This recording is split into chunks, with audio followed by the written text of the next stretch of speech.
오늘 그 흑판에 제목을 기록했습니다마는 베드로의 삶을 통한 이 교훈이라는 제목으로 함께 또 깊이 생각하면서 주님께로부터 교훈을 받는 시간이 되기를 바랍니다. 예수님의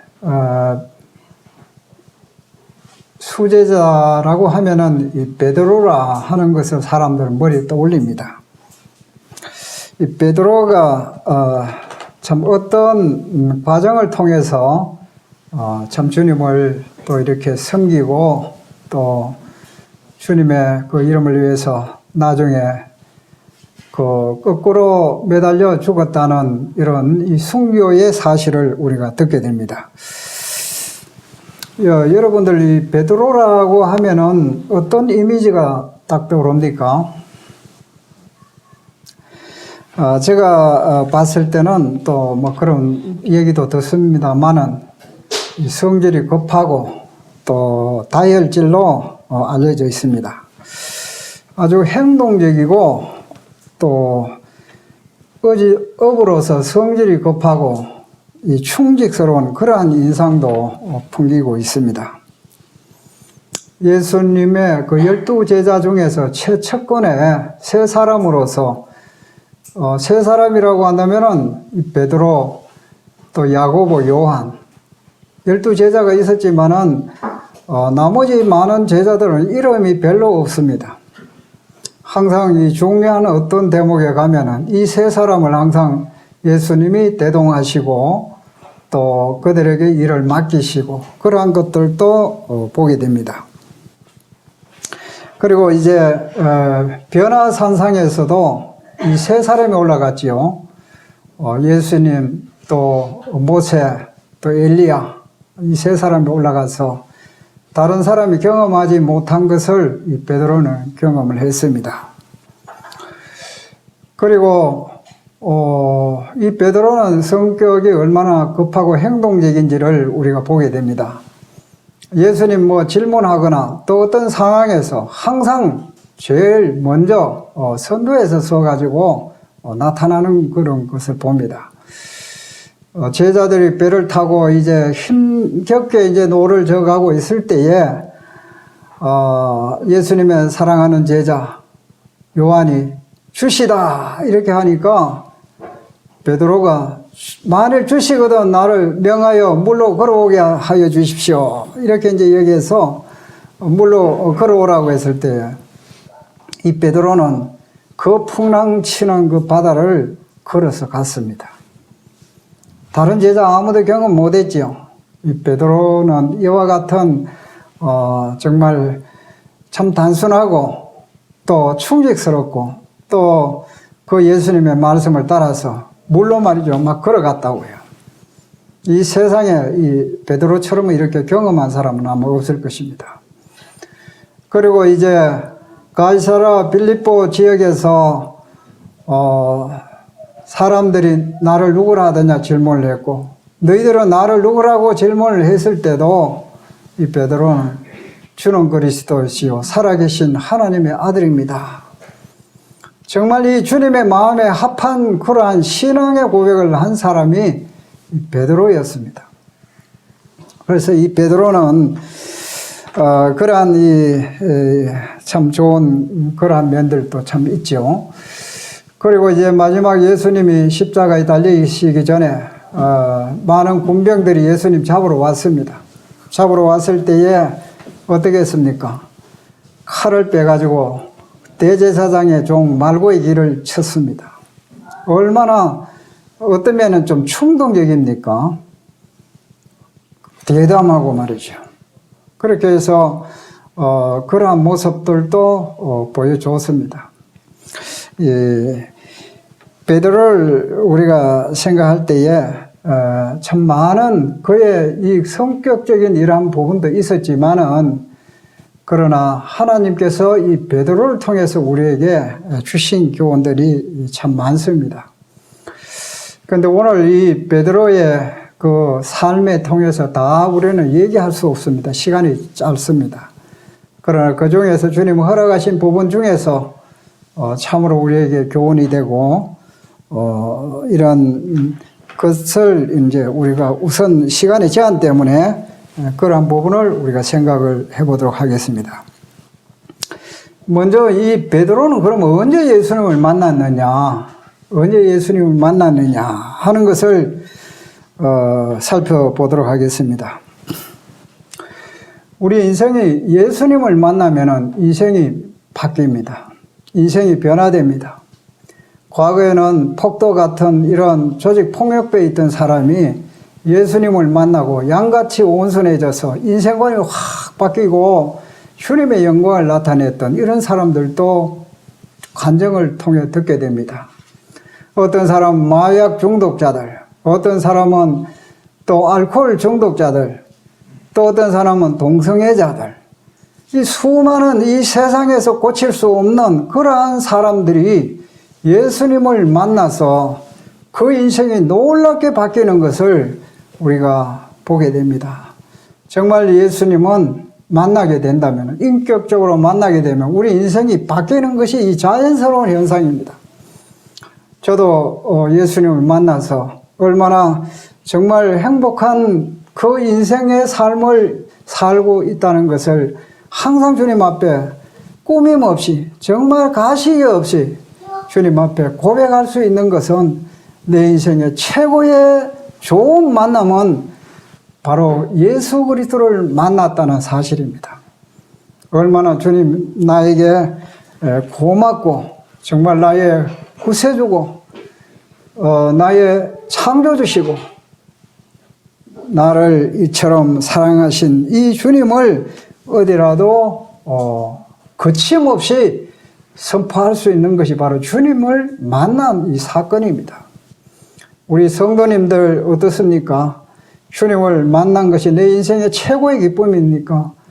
우리는 이 베드로의 인생을 통해서 주님을 더욱더 배우기를 원합니다. 그러면은 이제 우리가 오늘 본문 말씀이 조금 있기 때문에 누가복음 5장 1절부터 먼저 한번 제가 읽으면서 말씀을 드리도록 하겠습니다.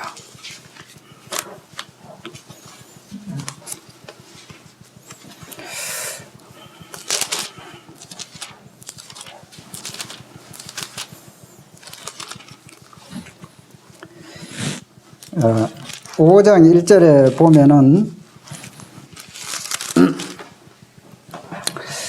무리가 몰려와서 하나님의 말씀을 들을새 예수는 게네사렛 호숫가에 서서 호숫가에 배 두 척 있는 것을 보시니 어부들은 배에서 나와서 그물을 씻는지라.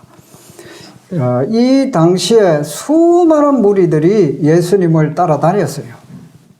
말씀도 좋고 병자도 고쳐주시고 많은 기적도 행하시니까 예수님을 따라다녔습니다. 그런데 이제 무리가 몰려와서 하나님 말씀을 들을새 예수는 게네사렛 호숫가에 있었다. 이 게네사렛 호수가 맨 갈릴리 호수입니다. 여러 가지 이제 디베라 바다 여러 가지 표현하고 있는데 이 갈릴리 바다를 말하고 있습니다. 그런데 호숫가에 배 두 척이 있는 것을 보시니 어부들은 배에서 나와서 그물을 씻는지라. 호숫가에 배 두 척이 있었습니다. 그런데 예수께서 3절에 한 배에 오르시니 그 배는 시몬의 배라. 시몬의 배라. 두 척이 있는데 왜 하필이면 시몬 베드로의 배에 올라갔겠습니까? 이거는 우리는 우연의 생각을 사건이다 이렇게 이제 말할지 모르지만은 그러나 하나님께서 이 베드로를 향한 모든 것을 보시고 아시고 이 베드로의 배에 올라가셨다는 거죠. 하나님께서 창세전에 우리를 택하신 것처럼 이 베드로라는 인물이 하나님의 택하심 속에 있었던 것을 보게 됩니다. 그래서 이 두 배가 있는데 한 배에 오르시니 그 배는 시몬의 배라. 그리고 육지에서 조금 떼기를 청하시고 앉아서 배에서 무리를 가르치시더니, 그래서 이 베드로도 예수님의 이 말씀을 일단 다 들은 거죠. 무리들과 함께 이 배의 주인이면서도 그 예수님의 가르치시는 말씀을 들었습니다. 4절에 보니까 말씀을 마치시고 시몬에게 이르시되 깊은 데로 가서 그물을 내려 고기를 잡으라.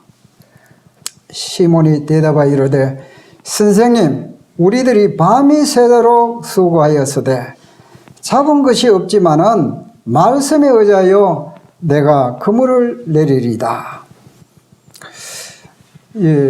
예수님께서 말씀을 다 마치시고 베드로에게 청했습니다. 깊은 데로 그물을 내려 고기를 잡으라. 시몬이 대답을 했습니다. 선생님, 우리들이 밤이 새도록 수고하였습니다. 잡아봤는데 내가 어부 생활 이렇게 해왔고 내 생업이 어부입니다. 밤새도록 내가 잡았는데 한 마리도 못 잡았어요. 잡은 것이 없지만은 이렇게 이제 말하고 그 말을 듣지 않을 수도 있겠죠. 그러나 말씀에 의하여 내가 그물을 내리리다. 이 베드로가 예수님의 말씀에 순종했습니다. 이 순종하면은 참 놀라운 기적이 일어나는 걸 우리가 보게 돼요. 6절에 그렇게 하니 고기를 잡은 것이 심히 많아 그물이 찢어지는지라. 이에 다른 배에 있는 동무들에게 손짓하여 와서 도와달라 하니 그들이 와서 2배 채움에 잠기게 되었더라. 이 그물이 찢어질 만큼 심히 많았다 했어요. 그런데 이제 너무 많으니까 이 동료되는 그 요한의 야곱의 배를 또 불렀어요. 불러가지고 2배 가득 채웠다는 거죠. 아마 이 어부 출신 생업을 하고 있는 이 베드로의 일생에 이와 같은 거는 아마 처음 경험한 거예요. 고기를 그래 좀 잡아도 그래 어느 정도 잡지 마이 이 2배로 가득 채울 정도로 그 고기를 잡았을 때에 이 베드로의 마음에는 큰 충격이 왔습니다. 뭐라고 하냐면 예수님의 무릎 앞에 엎드려 시몬 베드로 이를 보고 이렇게 어마어마한 기적이 나타나니까 이거는 보통 일이 아니다는 걸 알았어요. 예수님의 무릎 앞에 엎드렸다 했어요. 주여 나를 떠나소서. 나는 죄인으로소이다. 이 구원받는 첫째 걸음이 자기가 죄인인 것을 모르고 구원받을 수 없어요. 이 베드로가 이 예수님에 대해서 오늘 처음 이 예수님 만난 게 아닙니다. 우리는 이제 오늘 이 말씀을 보게 되면은 나중에 여기 11절에 보면은 그들이 베드로를 육지에 대고 모든 것을 버려두고 예수를 따르니라. 물고기 잡은 거 이거 하나 보고 이 베드로가 생업을 포기하고 가정을 포기하고 가족을 포기하고 이거 예수님 따른 게 아닙니다. 저는 처음에 옛날에 이 성경을 볼 때 예수님 한 말씀 하시니까 이 베드로가 이렇게 따랐구나. 이야, 참 놀랍다. 이 누가복음만 보면은 이렇게 생각하기가 참 쉽습니다. 그런데 이 베드로가 이렇게 따르게 된 것은 정말 이 예수님이 어떤 분인지를 그가 알았다는 사실입니다. 나는 죄인으로소이다. 죄인임을 깊이 깨달았습니다. 나 같은 이런 죄인이 감히 내가 정말 참 이 주님 앞에서 이렇게 그냥 있을 수가 없는 거죠. 엎드려 가지고 나는 죄인입니다. 나를 떠나소서. 내가 어떤 자인지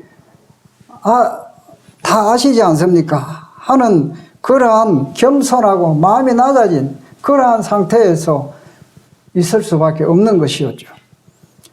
배를 2배나 가득 채운 그 물고기를 봤을 때에 그러면 이 베드로는 예수님을 만난 것이 이 초면이 이때가 아니고 그러면 언제였느냐?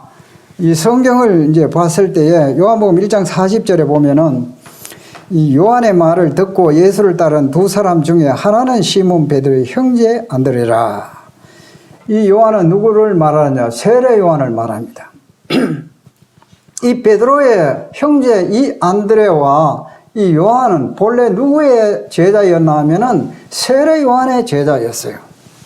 이 세례 요한이 요단강에서 침례 세례를 베풀고 있을 때에 나는 물로 세례를 주지만 나 뒤에 오시는 이는 성령으로 세례를 주신다 하는 것을 불과 성령으로 성령과 불로 세례를 준다. 이 불은 이 심판을 말하고 있습니다. 근데 그리고 이제 예수님 지나가시는 걸 보고 보라 세상 죄를 지고 하나님의 어린 양이로다. 이런 세례 요한이 말을 했단 말이에요. 그때에 이 하나님을 향한 열정이 있었던 안드레와 요한은 예수님을 따라간 거예요. 예수님을 따라가니까 너희들이 무엇을 구하느냐 이렇게 말씀하셨다. 누굴 찾냐 하는 게 아니고. 그래서 이제 예수님이 거하시는 곳에서 가서 교제를 하고 했습니다. 이 세례 요한을 찾고 이스라엘 백성들이 찾는 것은 항상 그들의 마음속에 무엇이 있었느냐? 메시아를 찾고 있는, 기다리고 있는 그러한 이 사회의 분위기단 말이에요. 그러니까 이 성경은 모세 오경부터 어려서부터 이 선지자 말 모세 오경 많이 들어왔다 이 말이에요. 그런데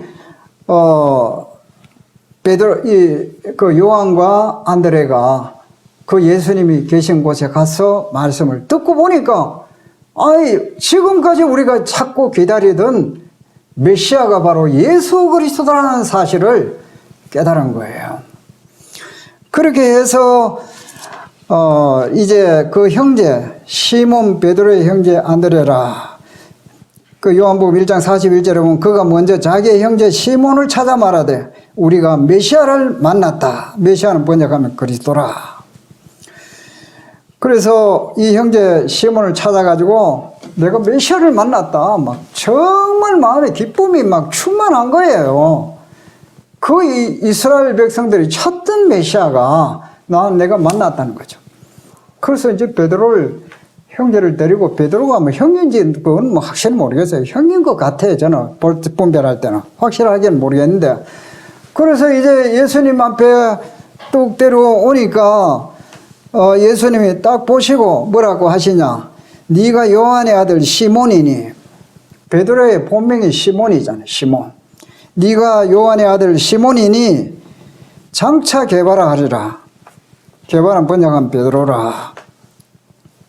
이 베드로가 예수님 초면인데 자기 아버지 이름도 다 알고 있고 또 그 자신의 이름도 다 알고 있는 거예요. 그리고 또 그의 이름까지 지어주는 거예요. 이 앞으로 너는 베드로를 하라. 이렇게 예수님을 만났습니다. 이 베드로가 마음속에 이스라엘 백성이라고 하면은 메시아를 기다리고 있고 그리고 이 예수님을 오늘 누가복음 5장에 만나기 전에 이와 같은 기적을 행하기 전에 먼저 예수님이 행하신 그러한 소문도 들었고 안드레를 통해서 메시아를 만났다는 이런 간증도 들었고 또 이 배에서 예수님이 가르치시는 말씀도 들었고 그 기적을 행하는 그 기적도 보았고 이 예수님은 보통 분이 아니구나.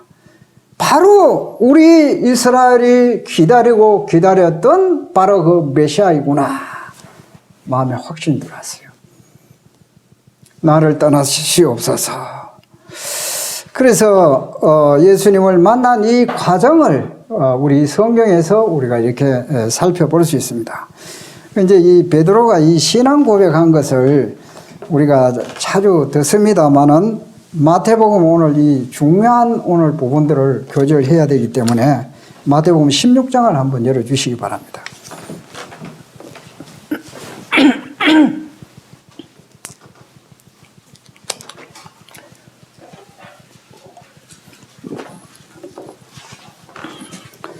마태복음 16장 13절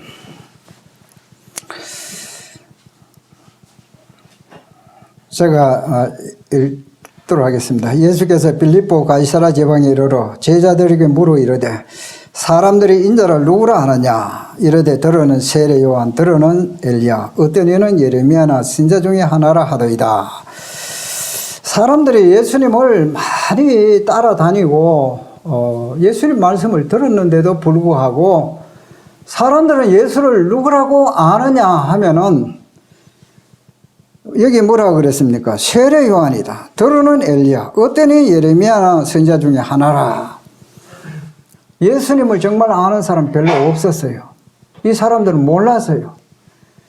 수많은 사람들이 예수님을 따라다니면서도 예수님이 누군지를 모르고 이렇게 따라다니는 이 사람들이 많다는 겁니다.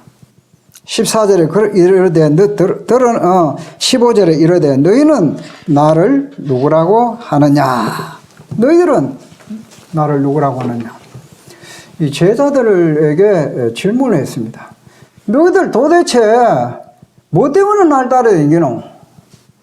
그 말이거든요. 정말 이 목적을 분명한 이것을 진리를 우리가 알지 못하고 따라다닌다면 이거는 참 너무너무 시간 낭비고 참 불행한 것이잖아요. 그래서 이 문제는 확실하게 하고 주님을 섬기는 것이 참 필요하다는 거죠. 이 제자들에게 왜 따라다니노? 하면 한편은 섭섭한 거예요. 뭐 우리 사람 같으면 몰라서 무섭니까? 뭐 이런 말 할 수도 있는데 왜 날 따라다니느냐 이거죠. 왜 날 따라다니느냐. 정말 나를 누구라고 알고 너희들이 나를 다니느냐는 거죠. 이 베드로가 유명한 신앙 고백. 주는 그리스도시요 살아계신 하나님의 아들입니다. 우리가 요한복음 지난번에 공부했습니다마는 20장 31절에 보면은 이 예수님이 바로 하나님의 아들이시고 그리스도이심을 믿게 하려 함이라. 또 그를 믿고 생명을 얻게 하려 함이라. 그것이 요한복음을 기록한 목적이라는 것을 우리가 배웠습니다. 예수님이 누구라는 거 아는 거 하나님 기뻐하시는 거예요. 그거 모르고 우리가 주님을 따라다니는 사람은 여기서는 없겠지만은 그러나 이것은 핵심입니다. 굉장히 중요합니다. 그리고 이것은 알게 하는 이는 혈육이 아니고 하늘에 계신 내 아버지시니라. 또 내가 네게 이르노니 너는 베드로라. 내가 이 반석 위에 내 교회를 세우리니 음부의 권세가 이기지 못하리라. 이 반석 위에 교회를 세우겠다. 이 시간 관계상 우리가 많은 것을 찾지는 않겠습니다만 고린도전서 3장 11절에 보면은 이 닦아둔 것 외에 능히 다른 틀을 닦아둘 자가 없으니 이 틀은 곧 예수 그리스도라. 고린도전서 10장 4절에 보면 다 같은 신령한 음료를 마셨으니 이는 그들을 따른 신령한 반석으로부터 마셨으며 그 반석은 곧 그리스도라. 이 반석 위에 내 교회를 세우겠다. 여기에 뭐 이론 여러 가지 있습니다만은 그러나 이 성경적으로 반석은 그리스도다. 이 그리스도 위에 내 교회를 세우겠다는 거예요. 주님의 교회를 반석 위에 세우겠다는 겁니다. 주님은 어떤 분이십니까? 은혜와 진리가 충만하신 분이십니다. 은혜와 충만하신 하신 그리스도 위에 이 내 교회를 세우겠다. 이 주님의 이 교회는 또 뭐라고 말씀하십니까? 교회는 진리의 기둥과 터라고 말씀하고 있습니다. 이 반석 대신 그리스도는 진리의 기둥과 터가 된다는 거죠. 이 터 위에 내 교회를 세우겠다는 말씀을 하고 있습니다.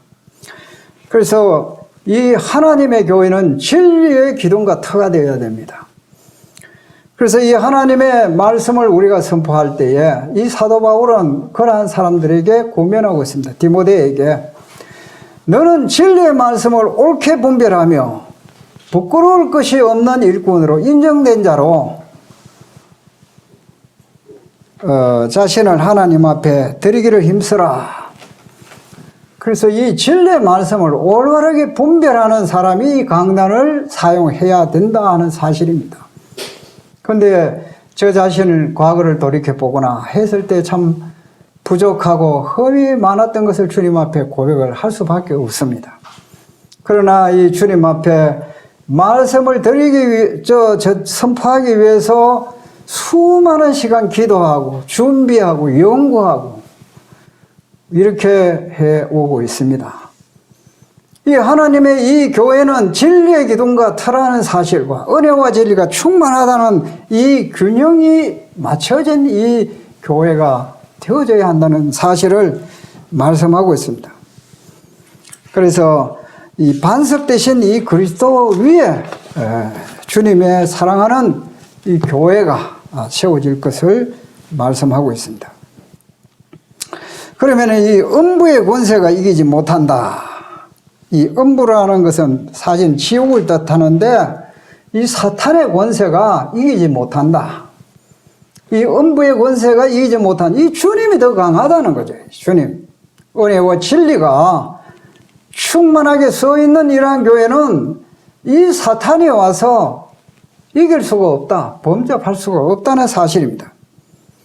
공격자가 이 진리와 은혜와 진리가 진리의 기둥과 터가 이 사탄을 무너뜨린 것이죠.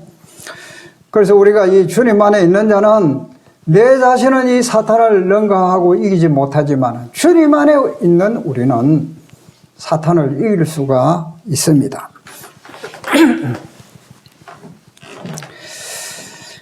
그래서 여기에 이제 그 예수님께서 놀라운 그 사실을 말씀하고 있는데 음부의 권세가 이기지 못한다. 음부의 권세가. 마태복음 24장 14절에 보면은 이 천국 복음이 모든 민족에 정언되기 위하여 온 세상에 전파되리니 그제야 끝이 오리라. 이 당시에 예수님은 뭐 해외 나가 여행하신 분도 아니에요. 예루살렘에서 또 이 갈릴리에서 이 복음을 선포했던 그 분입니다. 그러나 이 복음이 전 세계에 선포될 것을, 증거될 것을 예수님은 다 알고 계셨어요. 얼마나 위대한 이 놀라운 사실입니까? 가는 곳곳마다 이 세계 가는 곳곳마다 하나님의 복음이 선포되고 있고 미종족 이러한 부족들에게도 성경이 번역되고 있고 이 하나님의 복음이 이렇게 편만되게 전거될 것을 예수님은 하나님이시기 때문에 다 알고 계신 거예요. 한 그 예루살렘에 이스라엘의 적은 그 나라에 작은 나라에 국한해서 있을 그러한 분이 아니다는 사실입니다. 그래서 이 음부의 권세가 아무리 핍박이 오고 고통을 주고 한다 할지라도 이 하나님의 교회는 결코 멸망하지 않고 이 하나님의 교회는 승리한다는 사실입니다. 우리가 이 중국의 지하교회에 뭐 1억이 넘는다 이런 소리를 듣습니다. 신앙인들이요, 그리스도인들이. 아무리 독재를 하고 뭐 이렇게 신앙인들을 핍박하고 고난을 주고 하지만은 이 하나님의 복음은 계속적으로 선포되고 있다는 사실입니다. 그 네로 황제가 예수 믿는 사람을 핍박하고 고통을 줬지만은 그러나 핍박하고 고난을 주면 줄수록 이 하나님의 교회는 더 번성하고 왕성했다는 사실입니다. 그래서 이 하나님의 이 교회가 음부의 권세가 결코 이기지를 못한다. 이게 이제 이 예수님의 말씀이 지금 오늘 이루어지고 있는 현 시대에 우리는 참 그러한 것을 보고 있습니다. 지금 사탄이 참 많은 신앙인들을 괴롭힐 수 있고 핍박을 줄 수 있지만은 그러나 주님께서 참 승리하시고 그 말씀은 반드시 이루어지는 것을 보게 됩니다. 이 마태복음 그 16장 그 21절에 또 보도록 하겠습니다. 이때로부터 예수 그리스도께서 자기가 예루살렘에 올라가 장로들과 대제사장들과 서기관들에게 많은 고난을 받고 죽임을 당하고 제3일에 살아나야 할 것을 제자들에게 비로소 나타내시니, 여기까지 이제 보면은 예수님께서 이 가이사랴 빌립보 지역에서 이 제자들에게 비로소 말씀을 하셨어요. 이건 참 충격적인 발언입니다. 이 제자들에게는 예수 그리스도께서 자기가 예루살렘에 올라가 장로들과 대제사장들과 서기관들에게 많은 고난을 받고 죽임을 당한다는 거예요. 죽임을 당한다는 거. 그리고 제3일에 살아나야 할 것을 제자들에게 비로소 나타내셨다. 자기의 고난과 죽음을 예고하셨다는 사실입니다. 이 세상에 자기의 죽음을 이렇게 예고하고 어떤 죽음을 죽을 것을 다 알고 계신 거예요. 예수님은 많은 고난을 받는다 했어요. 종교 지도자들에게 많은 고난을 내가 받고 그 다음에 죽임을 당하고 그 다음에 제3일에 다시 살아난다. 이게 이제 절차적으로 그러하다는 거죠. 그래서 주님은 이 인류를 구원하시기 위해서 많은 고난을 당하셔야 했습니다. 그리고 십자가에 죽으셔야만 했습니다. 죽음이 있어야 부활이 있는 것입니다. 주님의 그 말씀을 이루시기 위해서 고난을 받고 죽으시고 다시 부활하셨습니다. 이때에 22절에 보면은 베드로가 예수를 붙들고 항변하여 이르되, 항의했습니다. 주여, 그리 마옵소서. 이리 결코 죽게 미치지 아니하리다.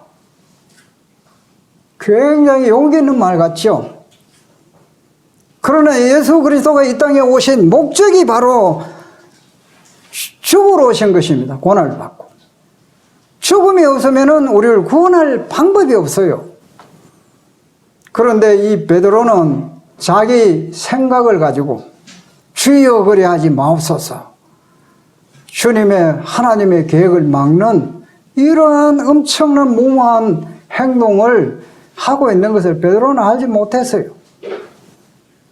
우리 사람들이 정말 이 알지 못하고 이와 같은 행동을 할 수가 있습니다. 그런데 이제 예수님께서 23절에 보면은 예수께서 돌이키시며 베드로에게 이르시되 사탄아 내 뒤로 물러가라. 너는 나를 넘어지게 하는 자로다. 하나님의 일을 생각하지 아니하고 도리어 사람의 일을 생각하는 도다. 이 하나님을 위하고 주님을 위한다는 것이 이게 주님을 욕되게 하고 주님을 대적하는 그러한 우리가 행동을 할 수가 있는 것입니다. 그래서 이와 같이 올바르게 우리가 분별하지 못할 때에 주님의 대적자가 되는 것입니다. 예수님은 이미 다 알고 계셨어요. 자기가 예루살렘에 올라간다는 것을. 계속 이 갈릴리 주변에서만 주로 하나님의 말씀을 선포하고 또 병자를 고쳐주시고 했는데 죽을 때는 예루살렘에 올라간다는 거예요. 예루살렘에. 누가 이걸 자기가 어디가 죽는다는 거 알겠습니까? 그러나 이미 예수님은 예루살렘에 올라가서 고난을 받고 죽임을 당하고 할 것을 다 알고 계셨습니다. 그런데 한편으로 이 생각을 해보면 이 베드로는 말이죠. 예수님을 항변했는데 뭡니까 지금 우리는 처자를 떠나고 생업을 떠나고 이렇게 주님을 떠났는데 주님 죽으시면 왜 된단 말입니까? 도대체 우리는 그러면은 어떻게 선생님 돌아가시면은 주님 돌아가시면 우리가 어떻게 되는 겁니까? 이 주님의 뜻을 다 알지 못하니까 이와 같이 항변한 것입니다. 항의한 거죠. 그래서 예수님께서 이 자신의 어떠한 입장에 서게 될 것을 분명하게 말씀하셨습니다. 고난을 받아야 된다. 주님 가신 길 십자가의 길인데 그 길은 주님이 가신 그 길이 바로 우리의 길입니다. 주님을 섬기려고 하면은 많은 고난을 우리는 받아야 돼요. 이 하나님의 말씀에 너희가 하나님 나라에 가기까지 많은 환난을 당할 것이라는 것을 말씀하셨습니다. 그러나 담대하라. 주님을 따르는 길은 고난의 길입니다. 십자가의 길입니다. 이 주님이 그 길을 가셨어요. 그렇게 고난을 받으셨어요. 주님 죽으셨습니다. 그런데 그 뜻을 알지 못한 이 베드로는 주님 앞에 책망을 받았습니다. 하나님의 일을 생각하지 아니하고 사탄아 내 뒤로 물러가라. 우리는 이 성도이지만은 때로는 아내가 사탄의 역할을 할 수도 있어요. 하나님의 일을 생각하지 아니하고 사람의 일을 생각해서 하나님의 일을 하지 못하도록 이렇게 막을 때는 그 사탄입니다. 사탄. 성도들 마찬가지예요. 그래서 이 수제자였던 이 베드로는 처음에는 정말 너는 복이 있다 칭찬을 받았어요. 바요나 시몬은 네가 복이 있다 이랬어요. 그런데 여기서는 예수님께서 사탄아 물러가라 했어요. 이 사탄의 노릇을 하고 있다 이거죠. 그래서 우리가 주님 앞에 우리가 산다고 하면서 내가 하고 있는 이 일이 이게 사탄의 일을 할 수도 있고 하나님의 일을 할 수도 있다는 사실을 우리가 보게 됩니다. 그러면은 이제 우리가 주님으로부터 은혜로 영원한 이 구원을 받았습니다. 영원한 죽음으로부터 우리가 구원을 받았습니다. 그러면 이 예수님을 따르고자 할 때 우리는 무엇을 어떻게 해야 되느냐? 24절에 마태복음 16장 24절에 이에 예수께서 제자들에게 이르시되 누구든지 나를 따라오려거든 자기를 부인하고 자기 십자가를 지고 나를 따를 것이니라. 주님을 이렇게 섬기려고 하면 따라오려거든 첫째는 자기를 부인하고 자기 십자가를 지고 나를 따를 것이라. 누구든지 제 목숨을 구원하고자 하면 잃을 것이요 누구든지 나를 위하여 제 목숨을 잃으면 찾으리라. 사람이 만일 온 천하를 얻고도 제 목숨을 잃으면 무엇이 유익하리요? 사람이 무엇을 주고 제 목숨을 바꾸겠느냐? 인자가 아버지의 영광으로 그 천사들과 함께 오리니 그때 각 사람이 행한 대로 갚으리라. 이 첫째 이 주님을 따르려면은 이 자기를 부인하라. 자기를 부인하라. 아무도 이제 우리는 주님의 것입니다. 주님의 그 피로 우리를 사셨습니다. 이제 나에게는 권리가 없어요. 사실은. 우리는 하나님의 것입니다. 하나님이 가라면 가야 되고 오라면 와야 되는 그러한 자들입니다. 주님 앞에. 그런데 이 자기를 부인하기 위해서는 이 주님 앞에 온전히 굴복해야 합니다. 하나님 말씀에 굴복해야 됩니다. 하나님의 뜻에 반하는 그 뜻에 거스르는 그런 행동을 전부 다 부인하라는 거죠.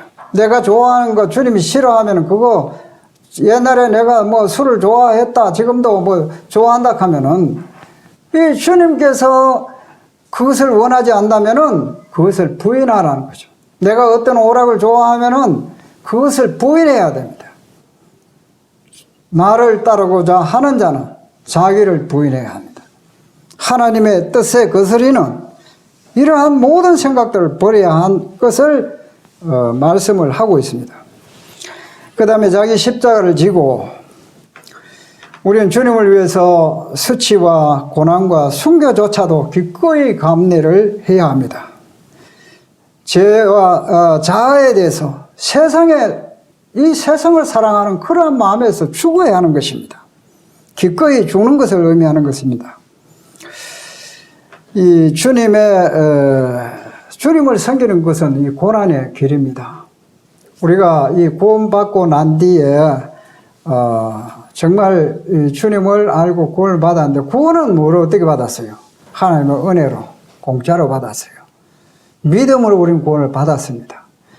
그러나 주님을 따라가는 것은 희생을 치러야 되는 거예요. 희생을. 그 믿음의 진가가 사실인지를 보여주는 것은 그 행동을 통해서 보여준다는 사실입니다. 그래서 이 십자가의 길, 많은 환난과 고난과 고통이 따른다. 예수님께서 내가 많은 고난을 받아야 된다는 것을 말씀하고 있어요. 하나님의 자녀가 이 땅에 살아가는 것은 주님의 제자로서, 주님의 자녀로서 살아가는 이 길은 그저 즐겁고 쉬운 길이 아니다는 거죠.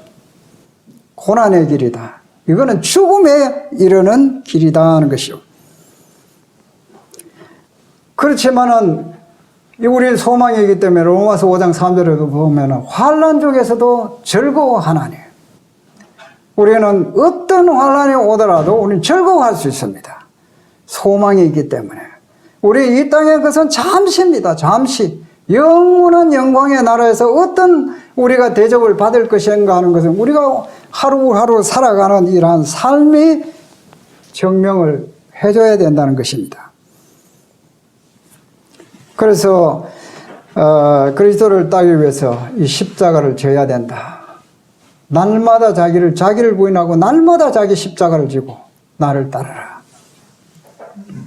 이 사도 바울은 날마다 나는 죽노라. 우리는 자기에 대해서 부인하고 주님을 위해서 고난받고 수치를 당하고 주님 때문에, 주님은 나를 위해서 생명을 주시고 나를 원해 주셨는데 나는 주님 위해서 좋은 것만 그냥 쉬운 것만 따르고 힘들고 고난다고 고통스러운 것은 나는 하지 않겠습니다. 주님의 뜻이 아니에요. 그래서 누구든지 제 생명을 구원코자 하며 이룰 것이요 나를 위해서 제 생명을 잃는 자는 살아나리라. 얻으리라. 살고자 하면 죽고 주님을 위해서 죽고자 하는 자는 사는 것입니다. 이게 주님의 뜻입니다. 이게. 그래서 이 자기 목숨을 사랑하는 자는 이룰 것을 말씀을 하고 있습니다. 베드로전서 우리가 4장 12절 13절에 보면 사랑하는 자들아 너희를 연단하려고 오는 이 불시험을 이상한 일 당하는 것이 이상히 여기지 말라. 이상히 여기지 말라는 거예요. 오히려 그리스도의 고난에 참여하는 것으로 즐거워하라. 우리가 이 땅에 고난을 받는 것은 그리스도의 고난에 참여하는 것입니다. 주님이 나를 위해서 이와 같은 고통을 당하셨다는 것을 우리는 참여하는 것입니다. 불시험. 얼마나 불시험은 고통스러운 것입니까? 우리는 사드락, 메삭, 아벳느고가 느부갓네살 그 왕 앞에서 풀무불이 그 뜨거운 이글거리는 그 곳에서 네가 만약에 이 우상에게 절하면은 살려주고 그렇지 않으면 내가 던져버리겠다. 그럴 때에 그러한 때에 너희의 신이 나를 구원할 자가 어디 있느냐 내 손에서 거만하기 짝이 없고 교만하기 짝이 없는 이 그리스도 느부갓네살 왕 앞에서 우리 그럴 필요 없습니다. 하나님 살려주실 것입니다. 그러하지 아니할지라도 비록 우리가 이 풀무불에 들어간다 할지라도 우리는 결코 이 우상 앞에 절하지 않겠습니다. 이게 믿음의 결단입니다. 그래서 이 사드락, 메삭, 아벳느고는 죽음을 통해서 죽은 자와 똑같은 거죠. 하나님께 큰 영광을 돌렸고 영광을 받은 것입니다. 이 영광은 고난이 없고서야 얻는 게 없고 no cross, no crown. 십자가를 지지 않고는 주님의 그 영광은 결코 없다는 겁니다. 우리가 이 주님을 살아가는 이 길은 죽음의 길이라는 거예요. 죽음의 길 한편으로는. 그러한 일이 많지 않겠지만은 그러나 지금 이 시대는 앞으로 어떠한 시대가 될지 모릅니다. 이 사탄의 역사에서 암흑 가운데 우리를 몰아가고 또한 이 신앙의 자유를 주지 않고 예수 믿는 사람을 잡아 감옥에 가두고 고통을 주는 이러한 시대가 지금 우리는 맞이할 수도 있다는 사실입니다. 이러할 때 우리는 어떠한 믿음을 가지고 있느냐는 거죠. 의인은 그 믿음으로 산다는 거죠. 믿음으로 증명한다는 거죠. 그래서 이와 같이 이 베드로가 그러면 이 베드로가 말이죠. 이 시간이 많이 없기 때문에 충분히 다 얘기를 이제 상세하게 할 수가 없는데 마태복음 26장 그 31절 그것을 한번 보도록 하겠습니다.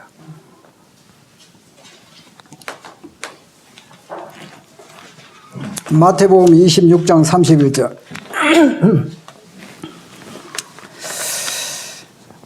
그때 예수께서 제자들에게 이르시되 오늘 밤에 너희가 다 나를 버리리라.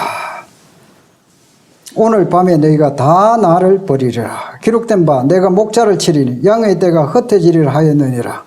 그러나 내가 살아난 후에 너희보다 먼저 갈릴리로 가리라. 베드로가 대답하여 이르되 모두 주를 버릴지라도 나는 결코 버리지 않겠나이다. 예수께서 이르시되 내가 진실로 네게로는 오늘 밤 닭이 울기 전에 네가 3번 나를 부인하리라. 35절에 다 같이 한번 읽어보겠습니다. 시작. 베드로가 이르되 내가 주와 함께 죽을지언정 주를 부인하지 않겠나이다 하고 모든 제자도 그와 같이 말하니라. 예수님은 이 제자들의 모든 행태를 다 알고 계셨습니다. 예수님 십자가에 못 박혀 죽으실 때에 다 도망갈 거 다 알았어요. 예수님 부인할 거 다 알았습니다. 오늘 밤에 너희가 다 나를 버리리라. 예수님 이렇게 말씀하셨는데 이 베드로가 늘 좀 주저놓은 것은 뭡니까? 예수님보다 앞서는 거예요. 다 버린다고 했는데 다 버릴지라도 나는 안 버리겠습니다. 다 주를 부인할지라도 나는 안 하겠습니다. 자만에 꽉 차가 있는 자기 확신에. 이거는 성령으로 얘기한 게 아니에요. 자기를 믿는 거, 자기 확신. 이런 그 속에서 모든 제자들 다 어떻게 했습니까? 다 버렸습니다. 다 도망갔습니다. 다 부인했습니다. 예수님 부활하시고 난 뒤에 그들이 두려워서 떨고 있을 때에 예수님이 영체로 그 신령한 몸이니까 그들 안에 두려워한 곳에 문을 꽉꽉 잠가놨는데 나타나셨어요. 너희들에게 평안이 있을지어다. 그들에게 숨을 내쉬며 너희들이 성령을 받으라. 성령을 받으라. 그러니까 이 베드로가 이렇게 담대하게 이렇게 얘기했지만은 그런 자기 확신 이런 것들이 있었지만 얼마나 교만했느냐. 그래서 이 사탄아 내대로 물러가라 했고 사탄이 너를 밀가부르듯이 하려고 너를 까부르고 있다. 그러나 내가 너에게 믿음이 떨어지지 않기 위하여 기도하였노라. 네가 돌이킨 후에는 네 형제들을 굳건하게 하라. 이렇게 누가복음에 말씀하고 있어요. 이것은 뭐냐면은 우리의 이 육신적인 이런 자기의 확신이라든가 주장이라든가 이게 다 날아가야 돼요. 껍질같이 다 이게 벗어져야 되는 것입니다. 이때는 성령님이 임재하기 전이었습니다. 주님을 부인했습니다. 그러나 예수님이 부활하시고 성령님이 임하시고 난 뒤에는 이 제자들은 180도로 달라졌어요. 예수 그리스도를 위하여 다 순교를 거의 당했다는 거죠. 거의. 그리고 예수 그리스도를 믿는 수많은 사람들이 순교의 대열에 섰습니다. 죽고자 하는 자는 살 것이요 살고자 하는 자는 죽으리라. 이건 하나님의 진리의 말씀입니다. 그래서 여기에 보면은 우리가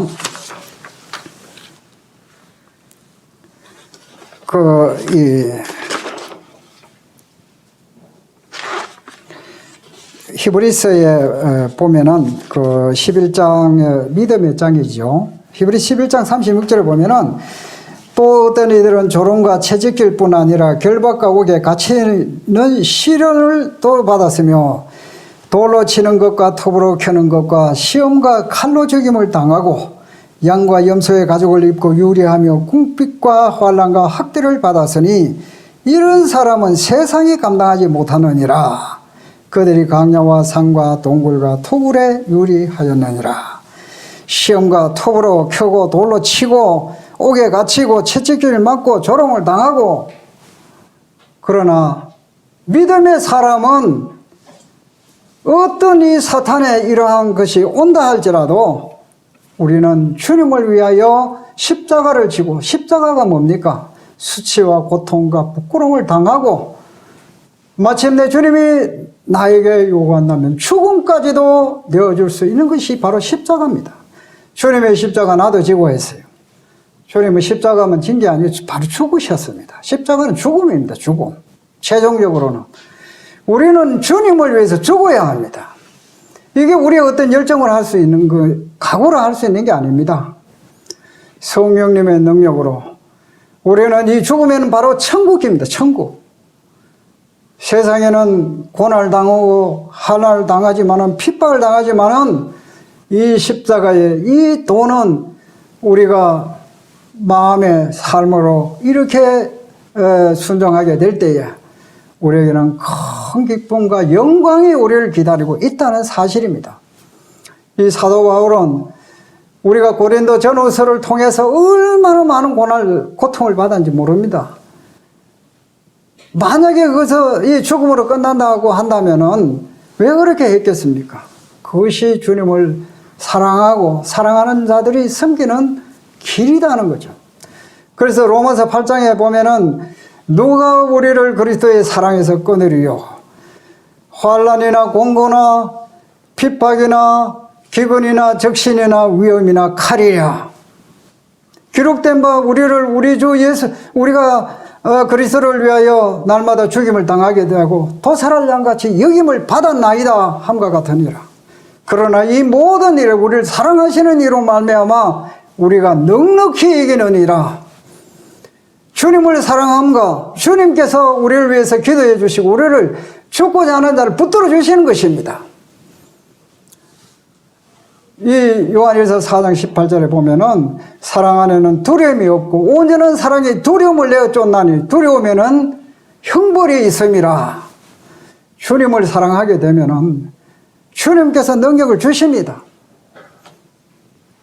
이 고린도전서 5장 후서 5장 10절에 보면 모든 은혜의 하나님 곧 그리스도 안에서 너희를 부르사 자기의 영원한 영광에 들어가게 하시니가 잠깐 고난을 당한 너희를 온전하게 하시며 굳건하게 하시며 강하게 하시며 털을 견고케 하시리라.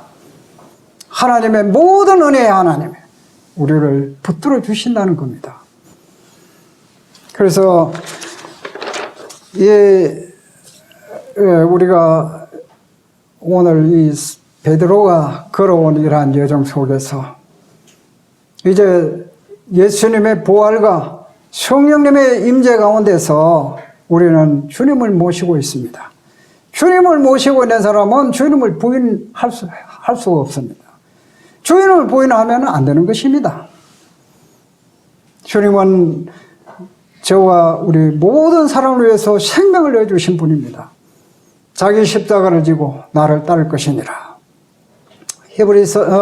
고린도후서 우리가 4장 10절 11절에 보면은 우리가 항상 예수 죽인 것을 몸에 짊어지면 예수의 생명의 이야기 나타나게 하려 함이라.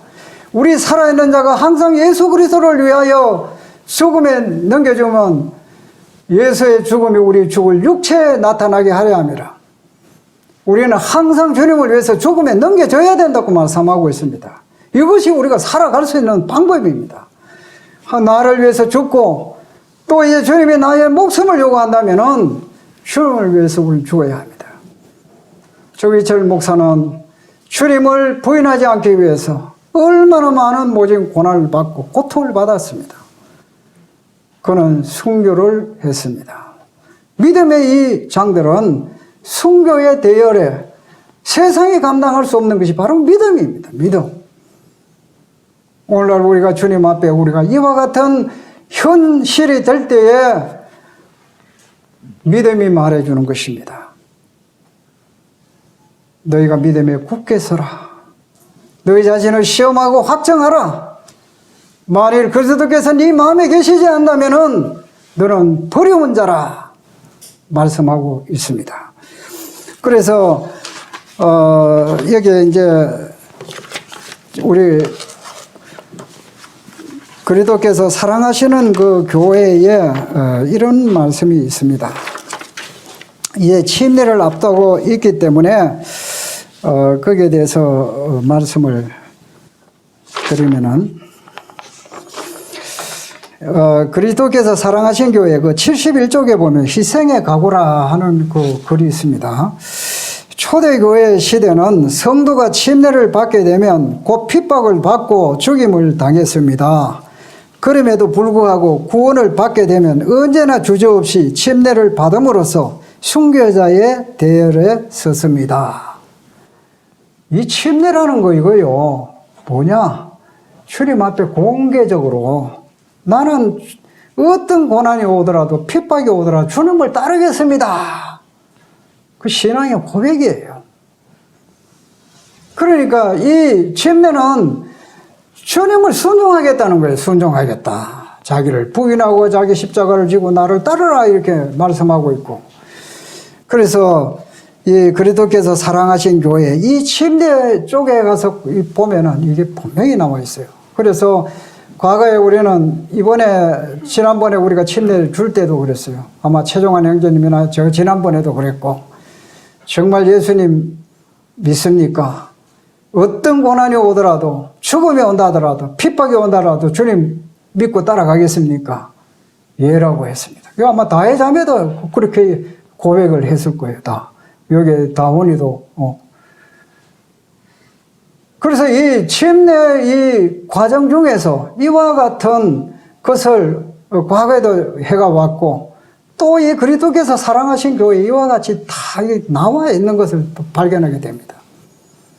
그래서 우리는 이와 같은 믿음에 이 각오로 되는 건 아니죠.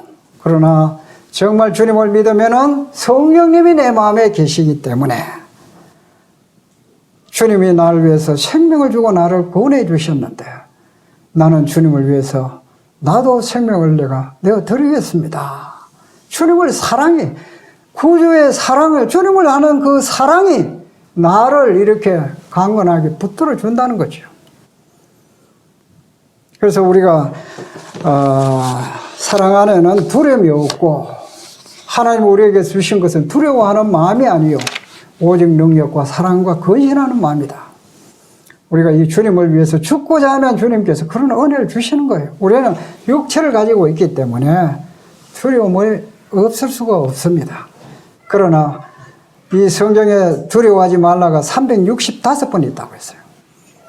매일매일 우리는 두려워할 수 있는데, 그러나 주님을 의지하고 주님을 믿고 또 이 약속의 말씀을 믿고 의지하면은 우리는 담대하게 살아갈 수가 있다는 것입니다. 주님은 우리에게 무엇을 요구합니까?